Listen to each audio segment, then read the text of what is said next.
Avant de regarder cette vidéo, n'hésitez pas à commenter, partager, liker. Je le dis maintenant en début de vidéo pour oublier de le dire en fin de vidéo, ce qui est souvent le cas. Si le contenu de la chaîne vous plaît, l'abonnement, le pouce, le commentaire, même le pouce en bas, n'hésitez pas. Et surtout me dire pourquoi. Effectivement, si vous mettez un pouce en bas, c'est bien d'en avoir, mais c'est surtout intéressant de savoir pourquoi il y a un pouce en bas.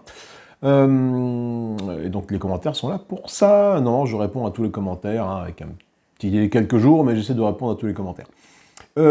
Si vous voulez soutenir la chaîne, vous avez également la souscription pour là, dans le coin là, pour accéder en avant-première aux vidéos sans pub. Le petit lien Affili qui va bien également dans la description si vous voulez commander des jeux et me donner un petit pourcentage, ça fait bien plaisir. Et puis c'est à peu près tout. Bon visionnage. Hey, salut tout le monde! Bon, vous m'avez déjà vu avant, mais l'intro est scalée. On va parler Sword and Sorcery avec les pillards. On avait fait une vidéo comportement des ennemis, guide des ennemis, avec les diablotins. Et bien là, on est parti sur les ennemis que l'on rencontre du coup dans la boîte des âmes immortelles. Donc on va se faire tous les ennemis âmes immortelles. Après, on va passer sur Portails Arcanes. On va faire toutes les extensions, bien évidemment. Et on va parler des pillards. Les pillards, donc pierre vert, pierre bleu, pierre rouge, leur comportement, comment ils fonctionnent, etc., etc. Un peu comme ce qu'on a fait avec les diablotins. Il y a peut-être des points d'oreille que je ne retraiterai pas là, parce que je les ai traités pour les diablotins, mais bon, je vais essayer d'être le plus exhaustif possible et le plus détaillé possible dans les différents exemples de comportement que peuvent avoir ces pillards. Donc ils sont un peu plus complexes à jouer que les diablotins, parce qu'il y a des notions de vigilance que n'avaient pas les diablotins. Quand tu rentres dans une zone d'un pillard, il réagit. Donc voilà, donc ça on va essayer de voir ensemble comment il réagit, et après quelles sont ses différentes attaques, etc. etc. Allez, on voit ça après le générique. Allez voilà, donc nous avons une mise en situation un petit peu voilà, alambiquée. Victoria, Torgal et Auriel arrivent dans une zone. Nous avons des pillards verts, des pillards bleus, un pillard rouge là-bas. On va d'abord traiter les pillards verts, bien évidemment. On va les faire part de difficulté et regarder un peu ce qu'il en est. Alors les pillards verts déjà ce sont des humanoïdes, donc ça c'est important à le noter, contrairement aux diablotins qui étaient des monstres, là nous avons des humanoïdes, donc c'est quand même important le mot-clé. Ennemi de type force avec un petit point ici qui peut être remplacé donc, du coup par un autre ennemi de type force avec un autre petit point. Si vous avez d'autres créatures, ça peut être intéressant. En termes de priorité de cible, ils vont cibler en priorité, c'est l'icône qui est là, les ennemis qui ont le plus de blessures. Voilà, donc pas forcément ceux qui ont le moins de points de vie, mais ceux qui ont le plus de blessures. Lui là, 2 blessures, une blessure, c'est lui qui va être la cible, bien évidemment. On va regarder du coup ensemble ces différents comportements, que ça soit donc à 0, 1, 2, 3 ou l'option qui ne correspond à aucune de celles-là, ces différentes attaques, ces différentes capacités, excusez-moi, et les 2 armes qu'il utilise. Donc on va dérouler dans l'ordre, on va partir de là, parce qu'après tout ce qui est marqué là, c'est remarqué ici, bien évidemment, et ainsi de suite. Donc déjà, le pillard, il attaque avec épée et s'éloigne de une zone. Qu'est-ce que ça veut dire? Nous sommes dans cette situation-ci. Le pillard attaque avec épée. Donc épée c'est quoi? C'est 2 dés rouges. Attention, sur 2 éclairs, il lance un coup fourré, qui est ici. Coup fourré, qu'est-ce qui se passe? Si déclenché, il inflige aveugle et critique lorsqu'il attaque avec épée. Donc du coup, son coup fourré, son attaque avec épée va être bonifiée par le coup fourré. Donc on va avoir le token aveuglé qui va être mis sur Torgal, et le critique qui va être également mis sur Torgal, bien évidemment. Et il attaque avec épée, il s'éloigne de une zone. Alors quand ton ennemi s'éloigne de une zone, il va tenter de se retirer de la zone de là où il est, vers une autre zone qu'il considère sans danger. Alors dans ce cas-là, où est-ce que va pouvoir aller Je vais enlever celui-là pour la simplicité de l'exemple. Où est-ce que va pouvoir aller notre pillard vert? Eh bien, déjà, il va cibler une zone qui est vide. Les zones vides, nous avons celle-là, celle-là, celle-là, celle-là. Un token de feu ici, la zone n'est pas vide. Donc celle-là n'est pas éligible. Nous avons donc celle-là, celle-là et celle-là. Ensuite, il va, dans la mesure du possible, éviter les zones avec des obstacles à franchir. Les zones avec des obstacles à franchir, ce sont les zones avec la petite botte qui est ici. Donc ça veut dire que dans ce cas-là, il va frapper Torgar avec son épée, s'éloigner de une zone, peut pas aller là parce que c'est une zone avec obstacle, peut pas aller là, peut pas aller à du feu. Il va donc se retirer ici. Nous pouvons nous retrouver dans une situation où il ne peut pas s'enfuir. Dans cette situation-là, la zone n'est pas vide, il ne va pas aller là. La zone n'est pas vide, il ne va pas aller là. Il ne va pas aller là, il ne va pas aller là. Donc dans ces cas-là, qu'est-ce qu'il va faire? Il va du coup se déplacer, enfin se retirer dans une de ces deux zones. Parce que ce sont les zones les moins dangereuses. Hein. Là, il y a du feu qui l'attend, là, il y a un héros qui l'attend. Donc là, il va se déplacer soit ici, au bon vouloir de la personne qui contrôle cet ennemi à ce moment-là. Ça, c'est important, l'éloignement, parce que on en reparle aussi un peu plus tard avec sa vigilance, son passif qui est ici, dont on parlera après une fois qu'on aura fini les comportements offensifs. L'idée du pillard humanoïde, du pillard vert, c'est qu'en fait, il est orienté orienté dégâts à distance, le pillard vert. On voit qu'il a son arc de poing et qu'il a une capacité spéciale qui est le tir ciblé qui va mettre 2 touches et critique avec arc de poing. Donc le pillard vert, lui, va tenter de s'éloigner des adversaires pour leur infliger un dégât à l'arc. Hein. C'est ce mode de fonctionnement, tout simplement. Donc là, dans ce cas-là, il va soit ici, soit ici. Hop, remettons-nous en situation, une nouvelle situation. Donc là, c'est quand il est à 0, bien évidemment. S'il est à 1, il attaque avec son arc de poing et il s'éloigne d'une zone. C'est-à-dire que si nous sommes comme ça, qu'est-ce qu'il va faire? Alors également, s'éloigner d'une zone, hein, quand on dit qu'on s'éloigne, c'est qu'on met de la distance entre notre cible et nous-mêmes. Hein. C'est-à-dire qu'effectivement, quand je suis là, s'éloigner d'une zone, ben, on va essayer d'aller ici, ici, ici. Voilà, ça reste logique. Hein. Si je suis là, donc je suis à 1 ici, donc là, je suis bien à 1 de Torgar, ici. Je vais attaquer avec arc de poing. Donc attaquer arc de poing, c'est quoi? C'est une touche automatique. 2 dés bleus et sur un éclair, moins 2 d'armure. Et je m'éloigne d'une zone. Donc si je suis là, je m'éloigne d'une zone. C'est-à-dire que je vais aller ici. Si je suis dans cette situation-là, hop, voilà. J'ai plusieurs cibles potentielles. Je cible laquelle? Je cible celle qui a le plus de blessures. Donc bah, peu importe, là, mais dans ce cas-là. Hein. Ils sont tous au même endroit, mais voilà, si je suis ici comme ça, voilà, si je suis à 1 comme ça ici, voilà, même comme ça ici, là j'ai bien une distance. Je cible celui qui a le plus de blessures, donc toujours Torgar, mettons que ce soit Torgar le plus blessé. Je vais tirer sur Torgar avec mon arc de poing, et je vais m'éloigner d'une zone, ici. Alors, je pourrais aller ici.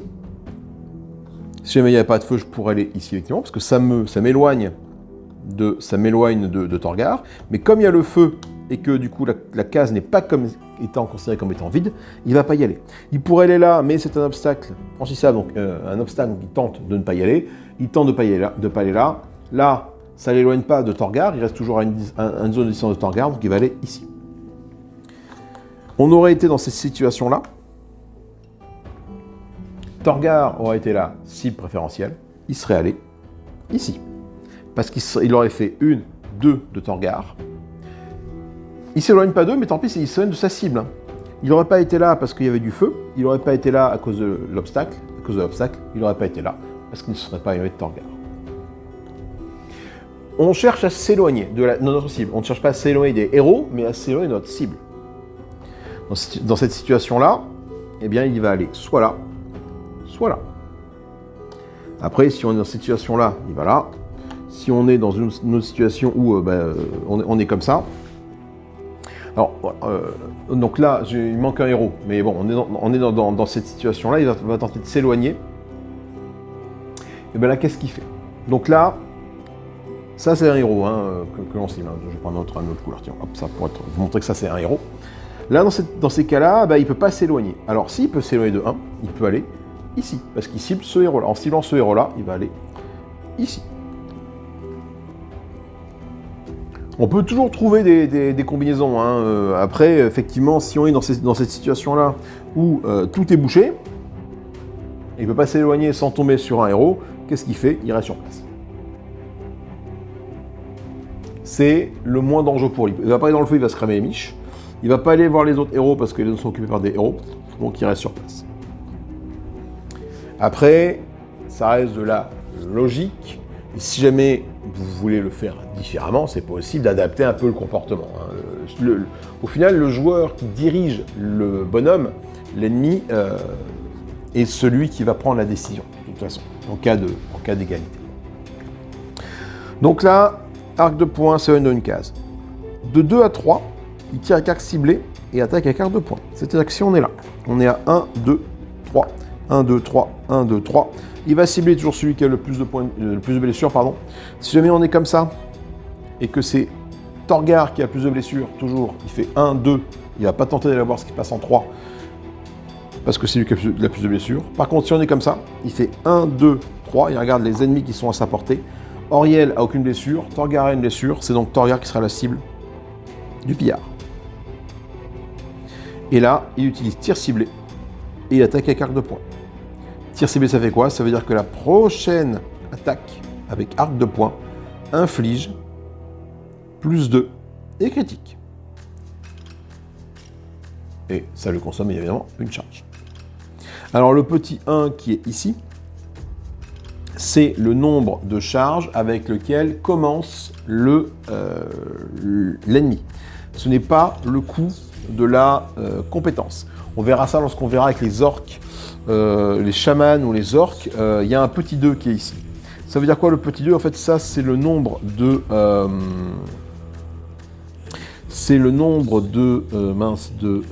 charges avec lequel il commence.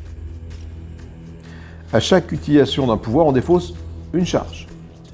Mais quand l'ennemi est généré, on place le nombre de charges indiqué sur sa carte ennemie. C'est son nombre de charges maximum. Donc lui, il a une charge maximum, et cette capacité lui consomme une charge. Et on verra ça quand on verra les chamans et les orques. Les orques, eux, c'est un peu différent. Ils ont 2 ici, donc ils commencent avec 2 charges, et leur compétence ne consomme qu'une charge, attention. Donc ça, c'est le tir ciblé. Et il bouge pas, il reste là-bas, avec arc de poing, il reste là-bas. Ensuite, à 2, comportement par défaut, si on est ici, qu'il ne voit personne, il y a à 2, 3, il n'y a personne, parce que là, du coup, si on regarde les lignes de vue, hop, il a une ligne de vue qui est ici maximum, donc il peut faire 0, 1, 2, pardon, excuse-moi. 3, il a rien, parce que là, du coup, oui, la croix est là. 3, il a rien, hop, et 4, bon, du coup, voilà, encore plus. Donc il se déplace quoi? Il se déplace au maximum de 2 zones vers l'euro le plus proche. Il attaque avec arc de poing l'euro le plus proche, en ligne de vue, distant d'un maximum de 2 zones. Donc là, quand c'est comme ça, il ne va pas cibler celui qui est là. C'est bien marqué, le héros le plus proche. Donc il va faire 1. Est-ce qu'il est à portée du héros plus proche de maximum de 2 zones? 1, 2. Non, toujours pas. Donc il fait son 2. Et là, il fait quoi? Il fait 1, 2. Et donc il va cibler celui-là. On aurait été comme ça. 1. Hop, il s'arrête là. Déplacer un maximum de 2 zones. Donc là, il fait une zone de déplacement. Attaque à quart de poing, sans le tir ciblé. Le héros le plus proche, en ligne de vue, distant d'un maximum de 2 zones. 1, 2. Il va donc tirer sur Auriel. On aurait été comme ça. Il prend le héros le plus proche. Donc, toujours Auriel, même si Torgar a le plus de blessures. Dans ce cas-là, dans le cas 4 qui ici nous intéresse, on ne cible plus le héros avec le plus de blessures, on cible le héros qui est le plus proche. Donc voilà pour ses comportements offensifs. On va maintenant voir ses comportements défensifs, un coco l'Indien. Donc déjà, il a vigilance. 1. Si un héros entre dans sa zone, cet ennemi s'éloigne d'une zone, sauf si sauvegarde réussit. C'est-à-dire que Torgar veut décider de lui taper dessus avec son gros marteau. Il fait son déplacement ici. Et là, vigilance se déclenche. Donc Torgar va lancer un dé de sauvegarde, un dé bleu, essayer de faire une sauvegarde. Réussi. Alors Torgar, ça dépend de s'il est chaotique ou réaliste, mais je crois que c'est pentacle ou bouclier de mémoire, à la rigueur, peu importe. Si la sauvegarde est réussie, lui, il bouge pas. Si la sauvegarde est échouée, qu'est-ce qu'il fait? Il va s'éloigner d'une zone. de la personne qui vient d'arriver ici. Et il va aller où? Est-ce qu'il va aller là? Est-ce qu'il va aller là? Alors il ne peut pas aller là parce que ça fait 2 zones, mais du coup, il va aller là, là ou là, ce sont les zones libres. Et donc, comme il évite les zones avec obstacles, il va donc aller ici. Il ne va pas aller là, sinon il va se tomber nez avec Oriel. Il ne va pas aller là et pas aller là parce qu'il y a des obstacles. Il y aurait eu un autre héros ici, et bien il serait allé soit là, au bon vouloir de la personne qui le contrôle. Dans cette situation-là, qu'est-ce que je fais? Je vais là, j'avance, j'échoue à mon test de sauvegarde. Je vais à quel endroit? Eh bien, je vais donc aller ici. Torgar a libéré la place, je m'éloigne de lui. Je ne vais pas aller ici, il y a du feu, je ne vais pas aller ici, il y a Auriel. Je vais donc aller ici. Par contre, on est dans cette situation-là. Qu'est-ce qui se passe? Il va là. Le test de sauvegarde échoue, donc lui, il va s'enfuir. Il va s'enfuir dans quelle zone? Eh bien là, on est dans un cas où on va laisser plus ou moins le choix aux joueurs, en fait, de se déplacer.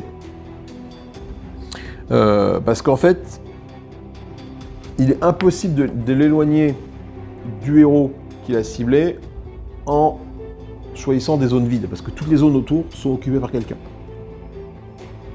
Donc là, on a plusieurs possibilités. C'est le héros, enfin, non, c'est le personne qui le contrôle qui choisit. Soit il reste là, soit on le déplace ici, soit on le déplace là, soit on le déplace là. Ça peut être une stratégie intéressante, parce que eux, ce sont des véritables anguilles, ils sont très durs à cibler. Et dans ces cas-là, imaginons que Torgar joue en premier, hop, lui il arrive là, et après Victoria joue et lui met un coup d'épée, sans avoir à faire 2 jets de vigilance, parce que c'est lui qui est arrivé là, et ce n'est pas Victoria qui arrive dans sa zone.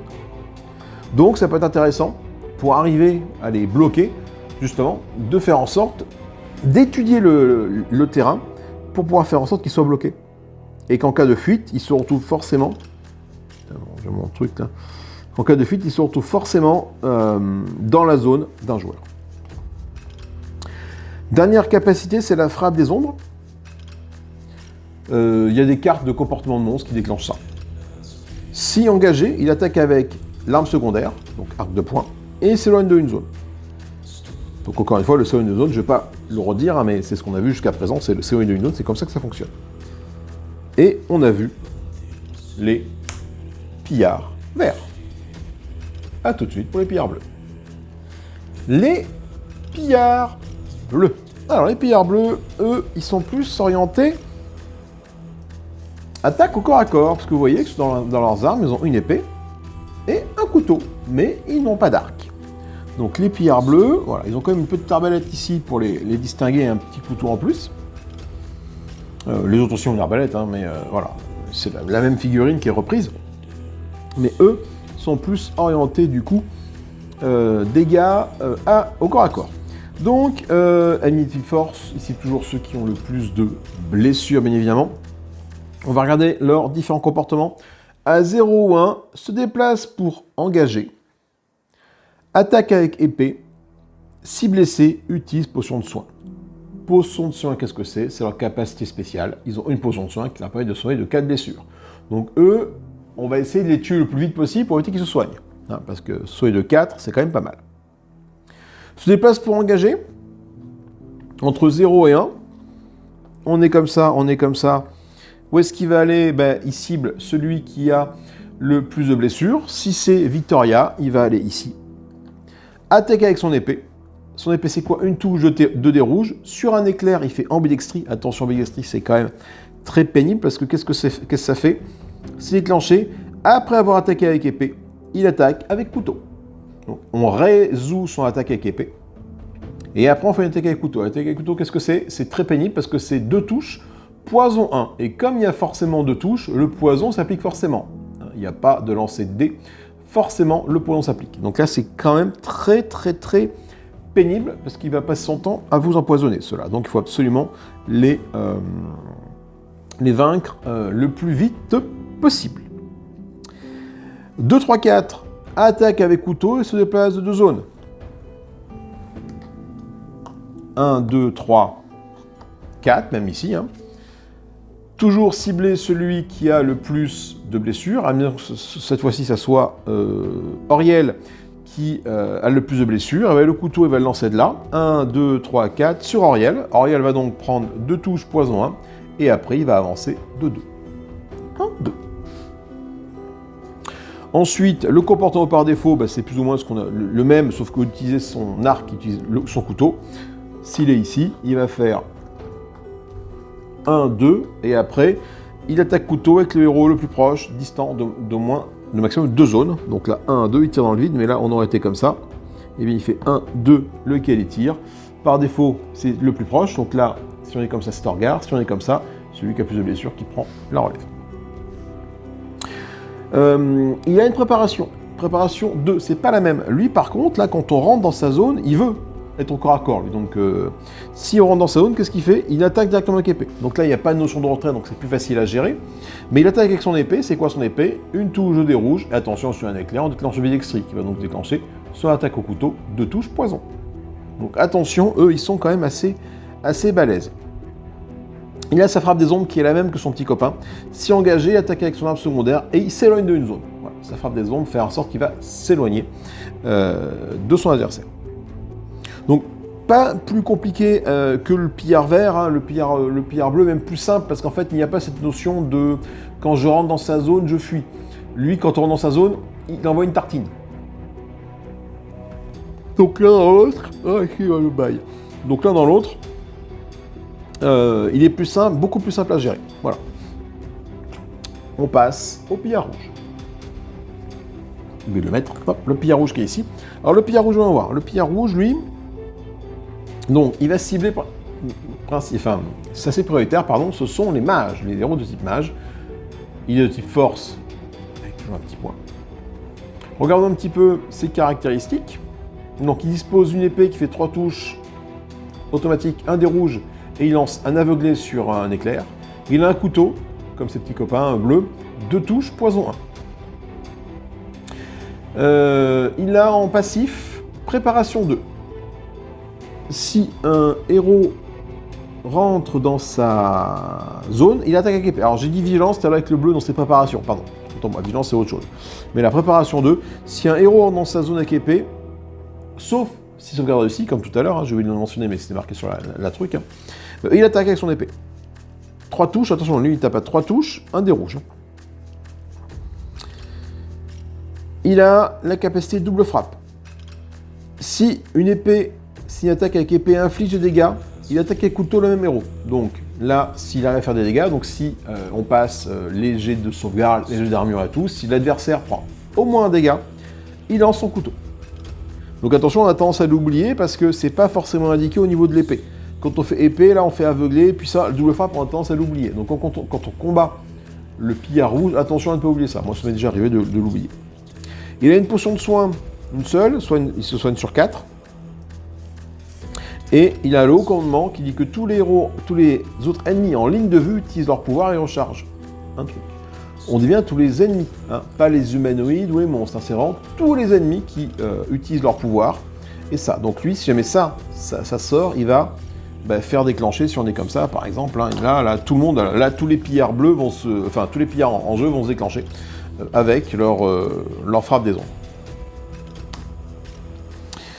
Regardons un petit peu son comportement.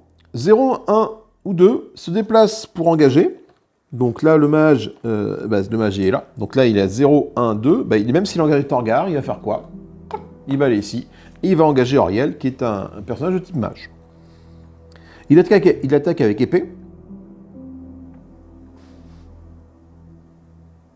Donc, attaque avec épée, 3 touches, un dé rouge aveuglé. Attention, s'il fait un dégât à Auriel, il l'attaque avec son couteau dans la foulée.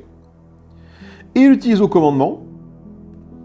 Tous les autres ennemis en ligne de vue utilisent leur pouvoir spécial et recharge de 1. Donc si jamais t'es comme ça, lui va se déclencher. Donc lui, qu'est-ce qu'il va faire?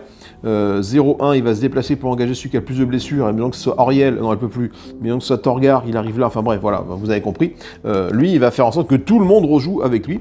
Et pas forcément les pillards, hein, ça peut être des diablotins, des orques, etc. Hein. Et en plus, s'il est blessé, il se soigne, avec sa potion de soin. Alors, l'avantage, c'est que ça, au commandement, enfin l'avantage. À noter que, pardon, plutôt que son haut commandement fait recharger les autres ennemis avec une charge, mais pas lui, hein. Lui il ne se recharge pas, donc quand il utilise sa potion de soin, il ne gagne pas, sauf carte de rencontre spéciale qui gagne une charge. 3 et 4, il se déplace avec couteau et se déplace de 2 zones.